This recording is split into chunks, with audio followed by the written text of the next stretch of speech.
Confesso que fiquei um pouco em dúvida se ia trazer esse vídeo ou não, porque as minhas leituras do mês de fevereiro não supriram as minhas expectativas. Eu imaginei que por estar de férias eu ia conseguir ler mais livros, e não foi o que aconteceu. Eu me mantive na minha média de 1 a 2 livros por mês. E tudo bem, foi isso, e eu vou compartilhar com vocês da mesma maneira as minhas leituras do mês de janeiro.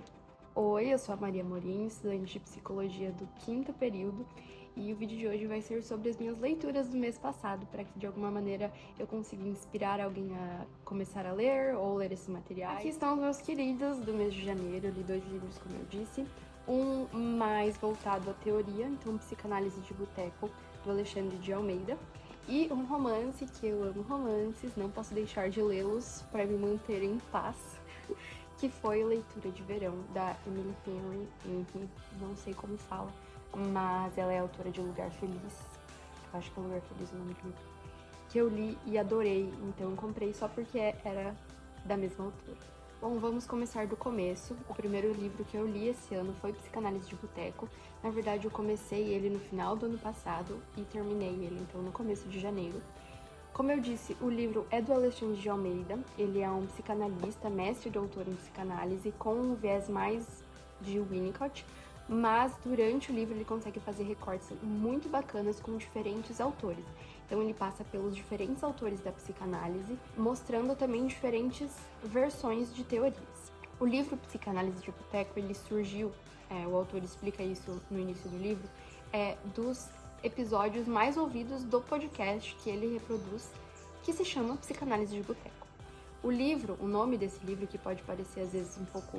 eu não sei, quando eu falava para as pessoas que eu falava que eu tava lendo Psicanálise de Boteco, as pessoas ficavam tipo, boteco.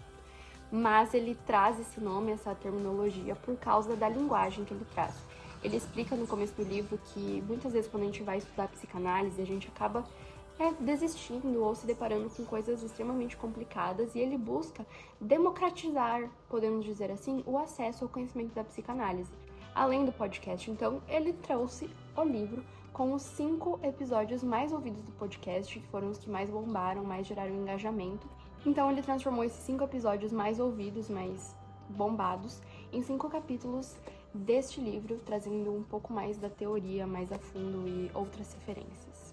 Os capítulos vão tratar então sobre a psicanálise na graduação de psicologia, sobre o narcisismo, sobre relações amorosas, sobre a síndrome do impostor, e ele traz um capítulo sobre a reflexão do filme A Filha Perdida, trazendo um pouco de relações familiares, de mãe e filha e etc.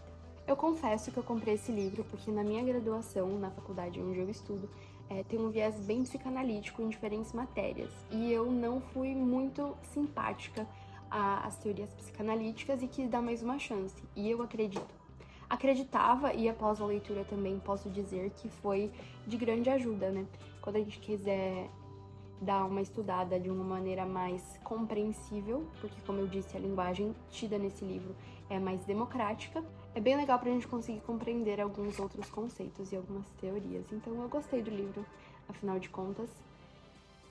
Tenho até algumas marcações, como vocês podem ver, de alguns temas que eu achei mais relevantes. Agora, sobre Leitura de Verão, da minha querida Emily Henry, ou Henry, não sei. Eu confesso pra vocês que eu gosto muito da escrita da Emily, eu gosto do jeito que ela desenvolve os personagens, o cenário e de como ela constrói a história. Então, eu sou um pouco suspeita pra falar do livro, mas eu adorei a história. O livro traz um pouco do processo de escrever um livro, porque são 2 autores. A mulher do livro é escritora de romances, best-sellers, e ela tá passando por um bloqueio criativo devido a algumas situações familiares que ela viveu. E o homem, o August Everett, se eu não me engano o nome dele, é um escritor também. Eles estudaram juntos quando eles eram adolescentes, mas não se davam bem, e vão se reencontrar novamente no futuro, e vão criar um desafio um contra o outro, de que cada um tem que escrever um livro no estilo literário do outro. E no final de contas, o maior desafio foi não se apaixonar, porque ao decorrer do desafio, das vivências que eles têm, o óbvio vai acontecer, gente? Romances fofos terminam dessa maneira e os 2 queridos acabam se apaixonando. Eu considero que é uma leitura mais leve, no sentido de que, por exemplo, às vezes quando a gente lê alguns romances, tem alguns aprendizados que a gente consegue ter entre linhas, sabe? não é algo explícito, mas que refletindo e construindo a história a gente consegue perceber alguns ensinamentos que a autora quer passar. E neste livro, eu particularmente não percebi, não decifrei nenhum ensinamento além da história. Então é um livro mais leve para quem tá aí numa ressaca literária, que é algo mais tranquilo, que não tem que se preocupar. É uma boa opção. E foi isso, gente. O vídeo de hoje foi mais curtinho, só para trazer para vocês as leituras que eu tive, que realmente foram essas duas. Sendo sincera com vocês, foi um mês tranquilo, onde eu quis aproveitar, não quis ler só por ler, sabe? Quis ler para curtir os livros. O vídeo de hoje fica por aqui, eu espero que vocês tenham gostado e nos vemos na próxima.